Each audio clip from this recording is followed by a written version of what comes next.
Alexandria Ocasio-Cortez just branded Senator John Kennedy a billionaire's puppet playing dumb on live television. A massive misstep that ended with Kennedy taking a slow sip of water, opening his yellow legal pad, and completely taking apart her entire public image with one basic economics question she simply could not answer, despite holding a degree in economics from Boston University. She leaned right into the microphone, her left hand sweeping wide in a practiced move, straight out of 100 late-night live streams. Pure muscle memory from years of working cameras she completely controlled. She kicked off the showdown by telling Senator Kennedy they needed to talk about transparency, claiming that was the real reason she got called before the Oversight Committee today. Her voice had that dialed-in confidence of someone who had practiced every single word in the mirror, telling him everyone in the room saw right through his act. She accused him of sitting there with a put-on country accent, pretending to be some down-home Louisiana grandpa fresh from a local cookout, when the real story was that he was nothing more than a wealthy donor's errand boy dressed up in a cheap suit. Through all of this, Kennedy just kept writing on his yellow legal pad, not even bothering to look up. His pen moved incredibly slowly across the paper, a totally old school, steady motion showing the handwriting of a guy who had been taking notes in high-pressure courtrooms since way before she even got her first job. She kept digging in, telling the senator he was neither folksy nor charming, but really just an actor who played dumb so his big backers could keep raking it in. Talking up her own background, she proudly called herself someone who actually worked for a living, someone who poured drinks and wiped down tables before stepping foot inside Congress, and she flatly refused to sit there and pretend he deserved any of the respect people usually give to the institution. The cameras swept across the packed room, showing congressional aides standing shoulder to shoulder against the walls. The feed cut to a split screen, showing the representative on one side gesturing and fired up with self-righteous energy, set against the totally still senator on the other side, his pen moving across the paper like a seismograph, catching the early rumbles of an earthquake nobody else felt yet. Turning to face the crowd directly, she read off his voting record, pointing out this man voted against raising the minimum wage, against student debt relief, and against expanding Medicare. She painted him as a guy who caters to the rich, talks down to the working class, and uses a Southern drawl to make it all sound like plain common sense. Looking back at Kennedy, she said she did not buy the performance, and neither did anyone under 40 getting a smattering of applause from her side of the aisle. A progressive reporter sitting in the second row was already typing out a headline about a heated clash, getting the story half written before Kennedy even had a chance to clear his throat. Kennedy finished writing, laid his pen down right next to the pad, took a slow sip of water, adjusted his reading glasses, and looked at her for the very first time since she started talking. 5 seconds of dead air rolled by, that heavy, awkward kind of quiet that makes TV producers scramble to check if their microphones are broken. When he finally spoke, his voice had the exact unhurried Louisiana rhythm and specific local drawl his mother used in Zachary, Louisiana, 50 years ago. He politely thanked her, saying he appreciated all of that and had made sure to write it down on his legal pad. Getting to her point about transparency, he agreed she was spot on, saying the committee definitely had some serious questions about financial disclosures, ethics rules, and campaign money practices, and he had a few of those questions lined up. He opened up a thick, color-coded binder, showing off the kind of deep, down-to-the-studs homework that regularly makes other Washington insiders look like they studied for the wrong test. But first, since she brought up economics and talked about minimum wage, student debt, and Medicare, he said he wanted to ask her something simple. Peering at her over his reading glasses, he brought up her 2011 economics degree from Boston University, giving the school and her honors grades a genuinely warm compliment, a slick move that only made the upcoming reality check hit that much harder. He asked her, as one economics grad to another, to just tell him the difference between marginal cost and average cost. Her waving hand froze right in the air. Kennedy pointed out that she had pushed a bill trying to overhaul 1/6 of the American economy through the Green New Deal, pushing for price controls, federal job guarantees, and rewiring the energy grid, which are plans that totally rely on a solid grip of marginal cost. He mentioned he was just curious, noting his own degree was from Oxford, and politely asked her to break the term down for him. The whole room seemed to stop breathing. Her eyes darted back toward her team sitting behind her, and an aide leaned forward, but there was zero advice to whisper because the question was way too basic to look up and too foundational to fake your way through. She got defensive, saying she was not there to take a pop quiz. Kennedy calmly shot back that it was not a pop quiz, but a textbook definition, first semester stuff, and offered to sit tight and wait. She did not answer.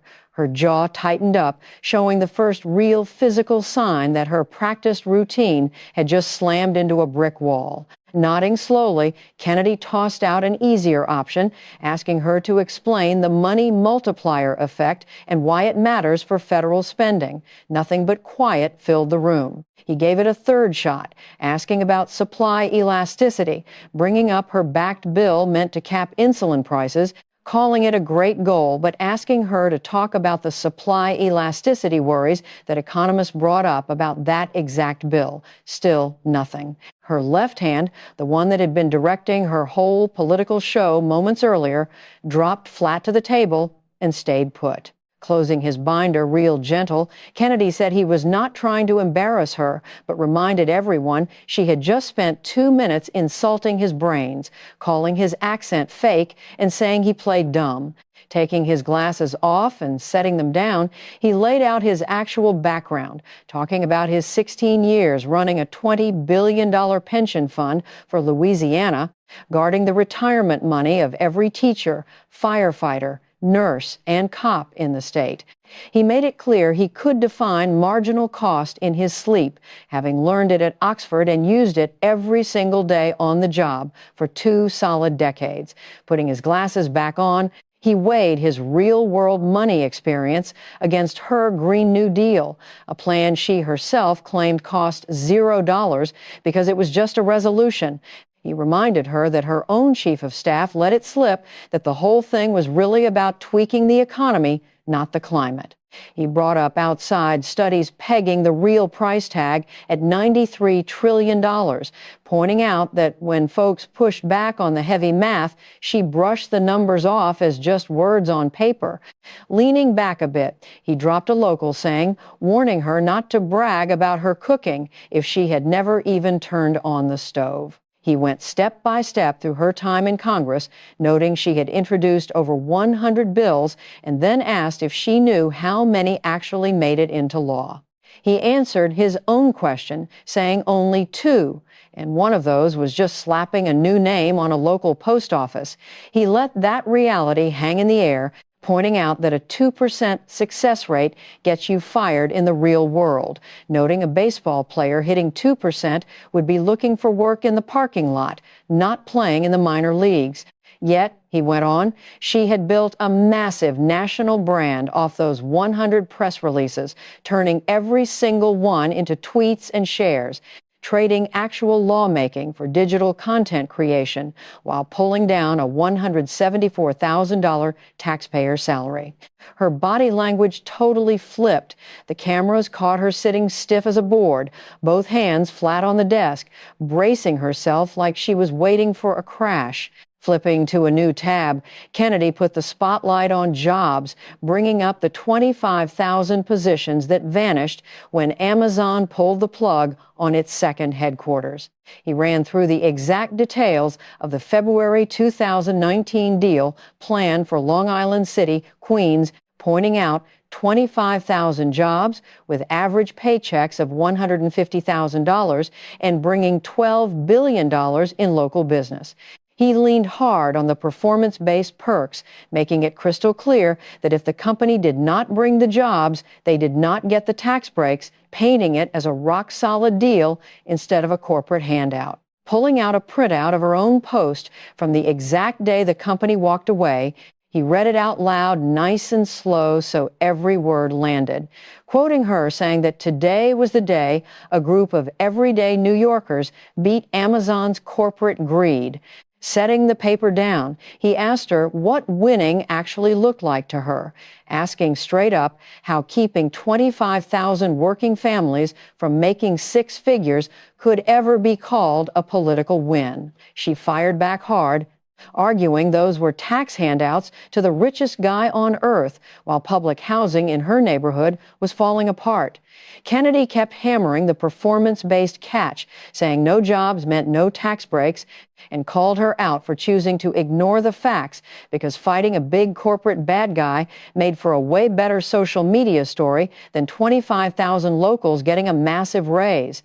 He pulled out more papers showing the company ended up opening a smaller office in Manhattan anyway, bringing 1,500 jobs outside her area. He showed a picture she posted online, sitting on a couch with a caption saying she was waiting for the haters to apologize. Holding up the screenshot, he pointed out the wild irony of her cheering about losing 94% of the promised jobs, sitting on a couch and rubbing it in people's faces.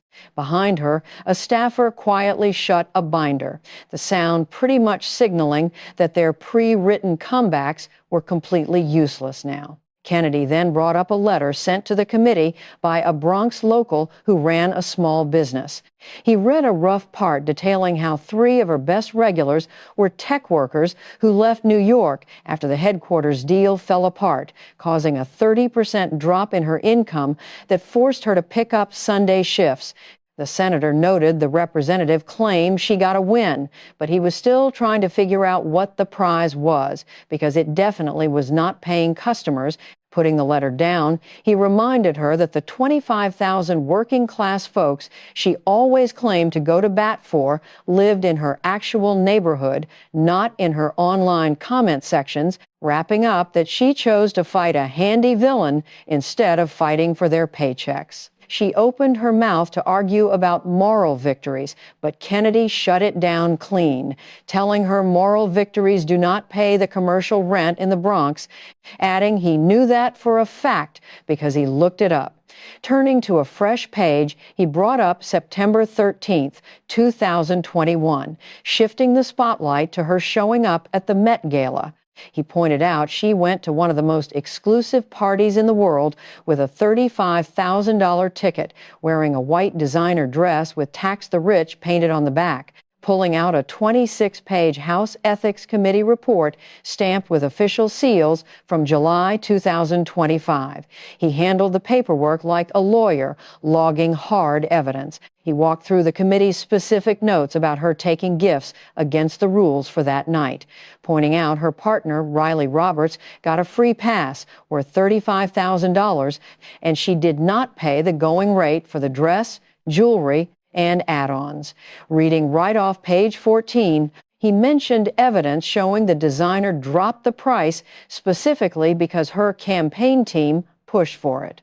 He looked up, breaking it down that her team leaned on a small designer for a discount while she walked around in a dress demanding wealthy folks pay their fair share. Her grip on her pen got noticeably tighter, her knuckles turning white under the bright lights as she pressed hard enough to dent the paper underneath. Kennedy then locked onto the detail that bothered him the most, pulling out emails grabbed straight from the report's files. He showed that her hairstyling agency sent bill after the party through September, October, November, and December. And her old campaign worker handling the money never wrote back once. He read an email where the agency warned it would look awful if they had to go file a formal complaint with the New York Department of Labor just to get their money.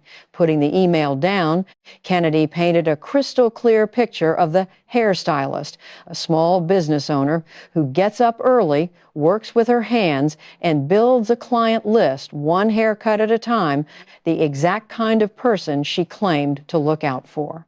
He pointed out this woman did premium work for the biggest night of her year, and her team completely ghosted the vendor for months, blowing off the bills, ignoring emails, and dodging phone calls. An awkward quiet settled over the press area, not the buzzing kind of quiet, but the heavy kind where, someone got caught with a bunch of reporters suddenly finding their shoes really interesting. Kennedy summed up the glaring double standard, pointing out she wore a dress demanding the rich pay up to a party that cost more than most folks make in a solid year, and then walked out without paying the working-class hairdresser. Shaking his head in genuine letdown rather than anger, he dropped another hometown, saying about how it looks bad to preach about giving to the church while you are taking cash out of the collection plate. He took apart her whole brand of holding people accountable, noting she built her name on keeping the big guys in check.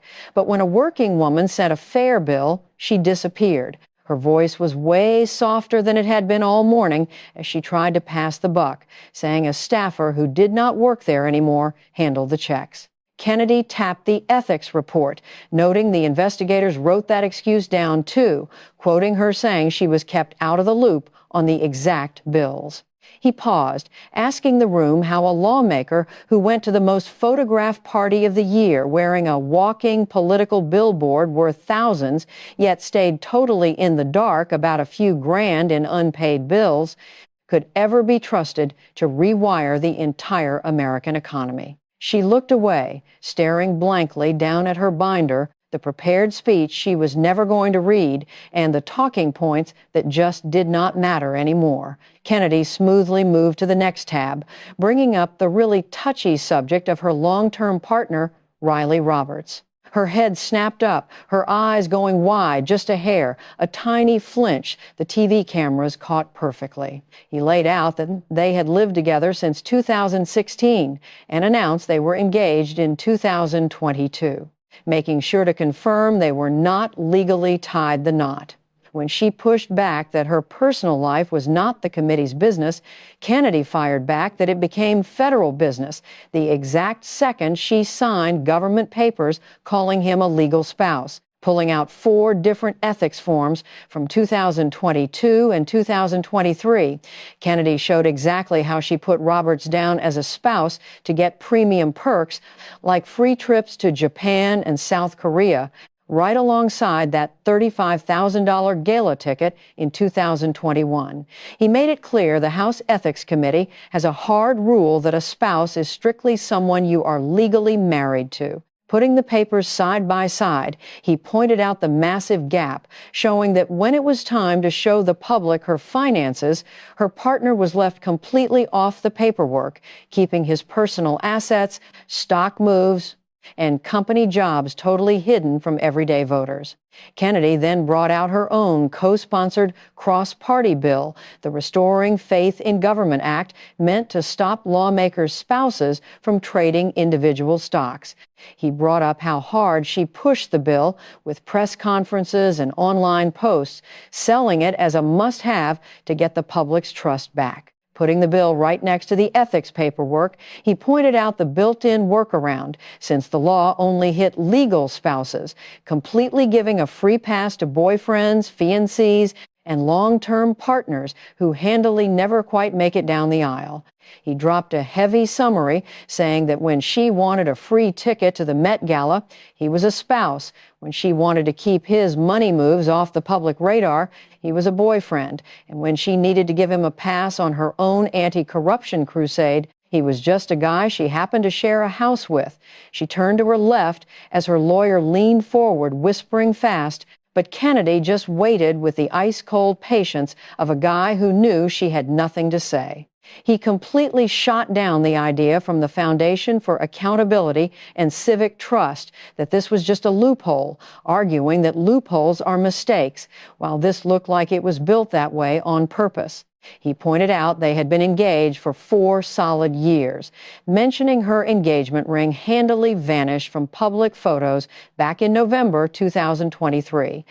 And she had never given a straight answer on why the wedding was on hold. Holding up a deep dive article from the Washington Free Beacon, he quoted reporters pointing out her partner got to dodge her own trading bans as long as they simply held off on getting married. Folding his hands, Kennedy laid out the serious federal consequences, reminding her that willingly putting bad info on federal forms comes with massive fines up to $50,000 or some real severe legal trouble up to 5 years, stressing this was the actual law she voted to back up, not just his personal take. Looking over his glasses, he pushed for a straight answer on her partner's legal status, pointing out she gave the federal government 2 different stories, and both of them could not be true at the same time.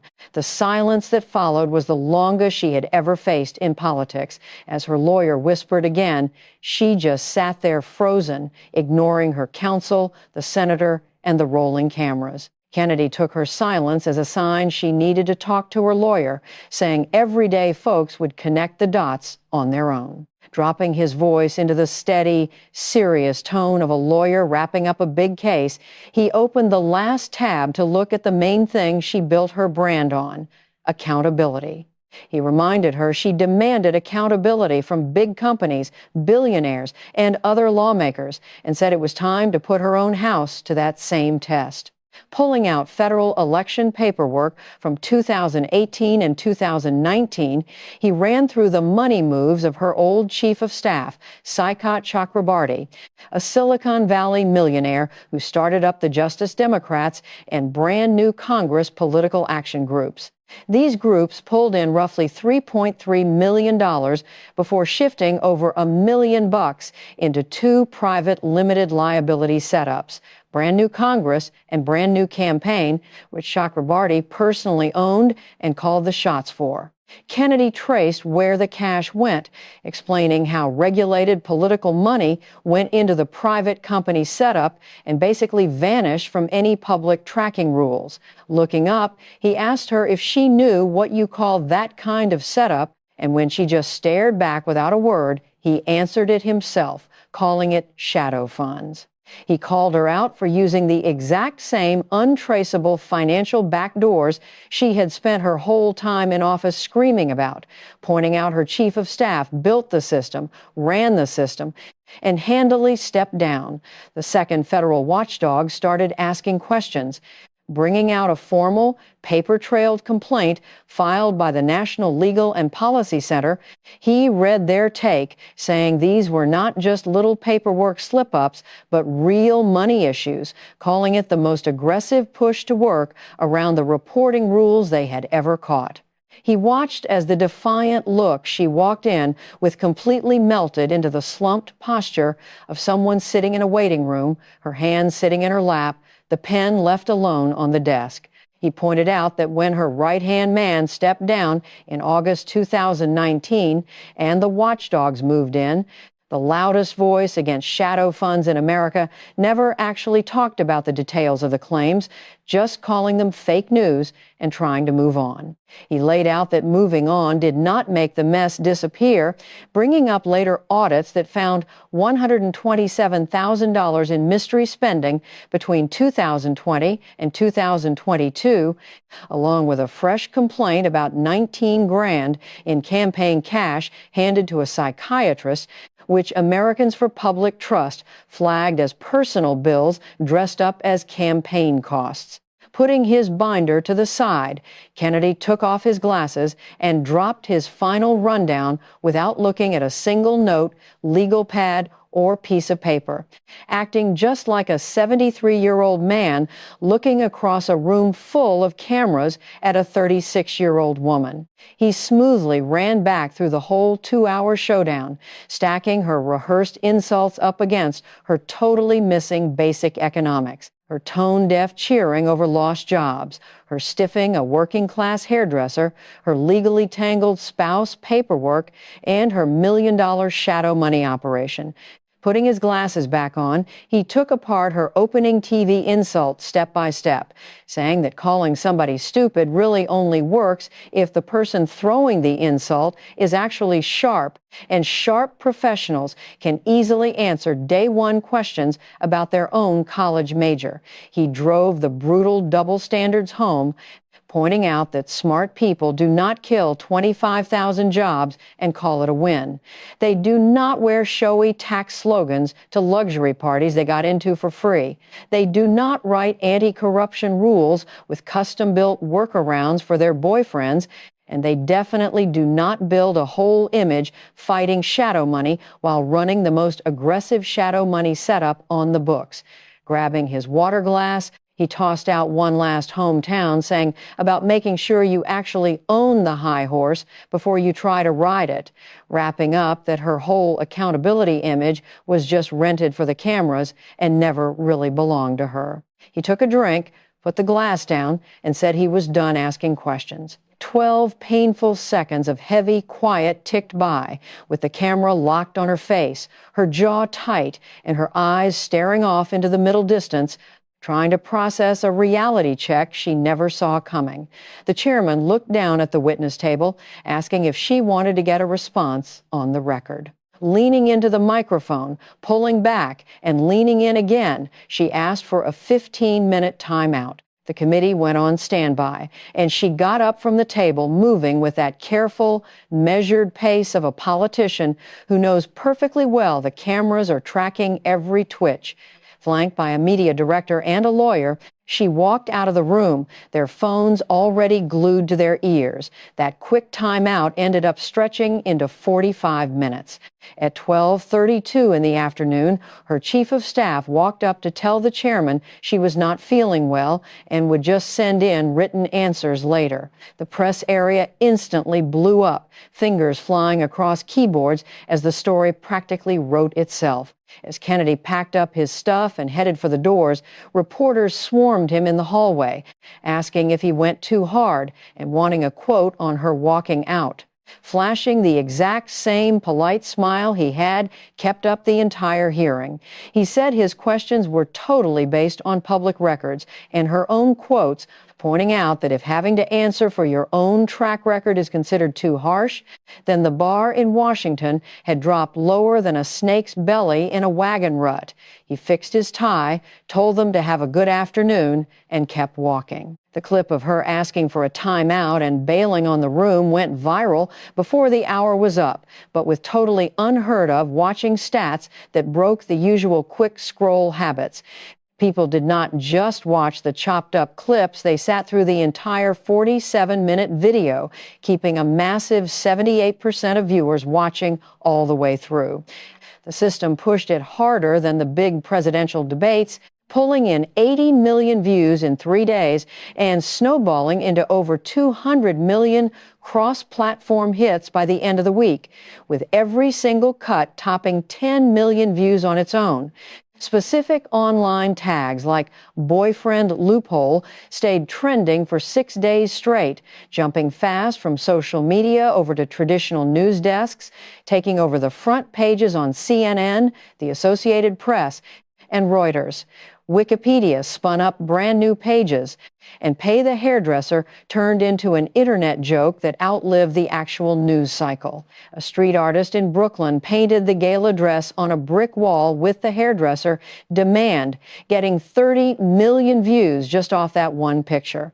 But the real-world fallout hit way faster and harder than the internet jokes. The House Ethics Committee bumped their review up to a full-blown investigation into the spouse paperwork, looking hard at both the massive fines for putting bad info on federal forms and taking a wider look at every single spouse perk taken from 2022 to 2025. Subpoenas demanding her partner's complete financial history, covering every stock trade, real estate deal, and crypto wallet since 2019 went out in less than 10 days.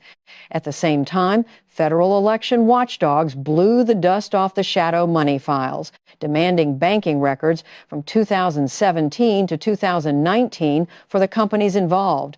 That separate complaint about the 19 grand handed to a psychiatrist kicked off a heavy third round of digging, with a commissioner openly saying on TV that they were looking at a deep pattern of dodging financial transparency from a politician who literally branded herself on being open. Auditors quickly flagged the other 127 grand in questionable campaign spending. The Department of Justice started a baseline review of the federal forms, pushing the FBI's financial unit to ask for the full transaction logs.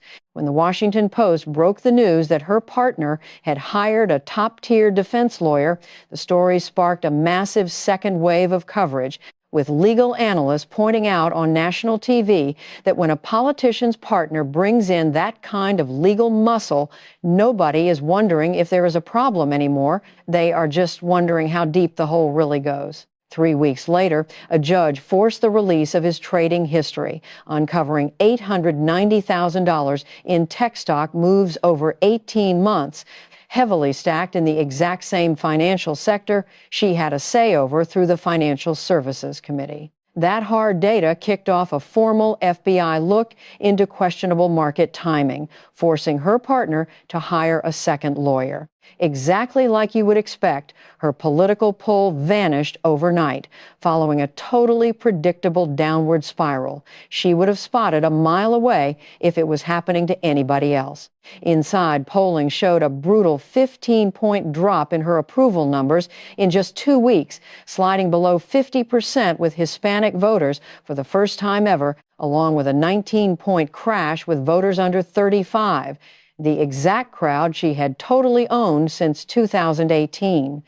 At her first local town hall after the showdown, a 60-year-old Dominican voter grabbed the mic and demanded to know how many secret stocks her boyfriend was holding, a moment that racked up 8 million views and perfectly captured the total loss of her grassroots armor. A heavy-hitting primary challenger popped up before the month was out, Carmen Reyes, a Puerto Rican former Marine, certified accountant, and small business owner.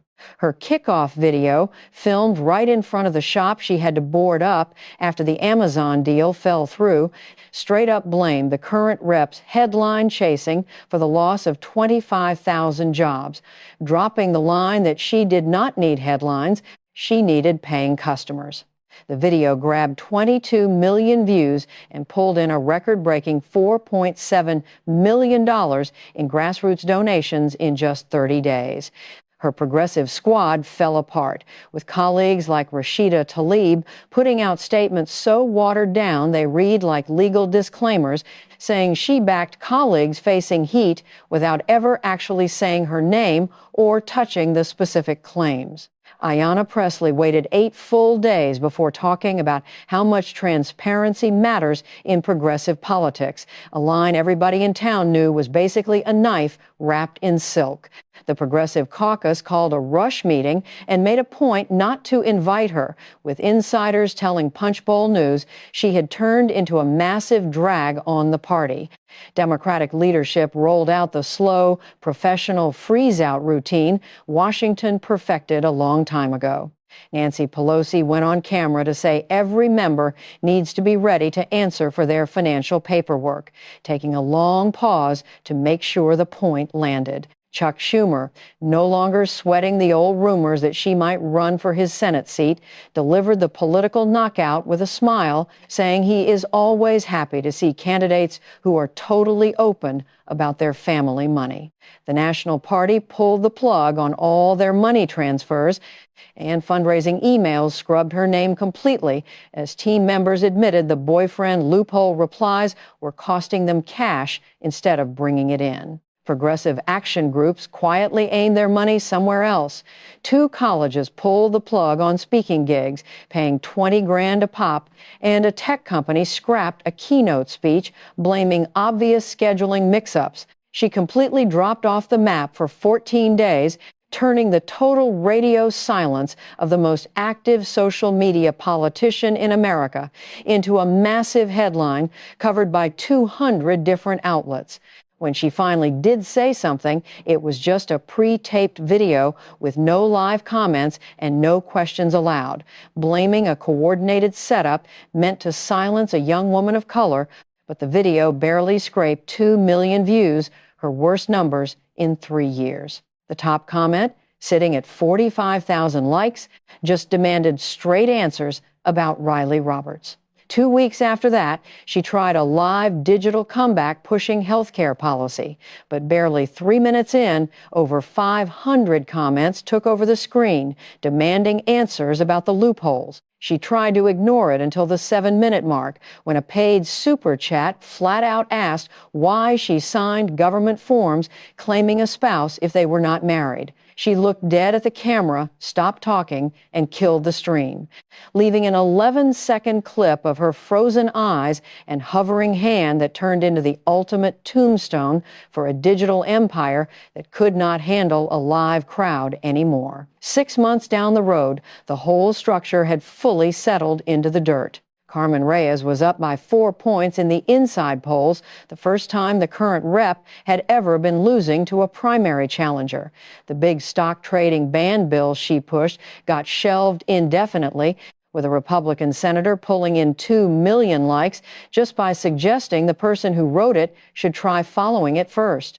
Election watchdogs handed down massive fines, adding up to $124,000 across her campaign team, hitting the campaign for $17 grand, slapping her old chief of staff for $65 grand, and tagging her directly for $42 grand, the heaviest penalties ever handed to someone who made a living campaigning against shadow money. The Ethics Committee dropped a formal reprimand, her second hit in 2 years, telling her she had 90 days to go back and fix federal paperwork from 2019 all the way to 2025 to finally show her partners money. Any talk about a Senate run or a 2028 presidential push was permanently dead in the water, shrinking her entire political universe down to one desperate scramble just to hold on to the seat she already had. Betting markets put her in the top 3 incumbents most likely to lose a primary and the top 5 most likely to end up dealing with federal charges. Meanwhile, Senator Kennedy watched his approval numbers climb to 73%, with his campaign coffee mugs telling folks not to mess with taxpayers, moving 50,000 units in a single week, pouring the profits into a fund to help out small businesses that got stiffed on their bills. When a reporter asked if he had his comeback pre-written, he just laughed, saying he got ready for that exact moment for 73 years just by living a life he did not have to apologize for. Back in the Bronx on the Grand Concourse, Maria Castillo wiped down the mirrors in the salon she had run for 22 years. She had watched the showdown on an old tablet leaning against her station. When Kennedy brought up the 25,000 lost jobs, she nodded slowly, thinking about how she lost her 3 best regulars to New Jersey after the tech deal fell apart, watching her income drop 30% and having to pick up Sunday shifts to make it work. When Kennedy talked about the unpaid gala vendor, she put her scissors down, shaking her head at the sheer nerve of wearing a tax-the-rich dress while stiffing a working hairdresser, mentioning her own mom would have slapped her for pulling a stunt like that. She did not throw a party over the political collapse. She just let out a tired sigh as a woman who had pulled the lever for her twice but was absolutely not going to do it a third time, deciding she did not need a famous politician. She just needed one who actually pays their bills on time before getting right back to the real work of the working class. This whole situation stands as a crystal clear look at what happens when loud, performative politics finally runs headfirst into a 73-year track record of somebody actually doing the homework and holding the line. It goes to show that bringing solid receipts, doing the deep preparation, and leaning on cold, hard facts will eventually punch right through massive digital follower counts and flashy designer slogans. The unraveling is nowhere near finished. As the formal ethics probes are still moving, the federal fines are inked on the record. The FBI is combing through the stock moves, and a primary challenger is closing the gap fast. And somewhere down in Louisiana, a seasoned 73-year-old senator is probably sipping coffee, reading through his next stack of briefing papers, and quietly waiting for the next witness who makes the massive mistake of thinking a rehearsed insult is any substitute for actual reality. It is a solid reminder for the working citizens and small business owners who show up every day, pay their bills, and never see the inside of a luxury gala that accountability is supposed to be an everyday practice, not just a brand name printed on a T-shirt.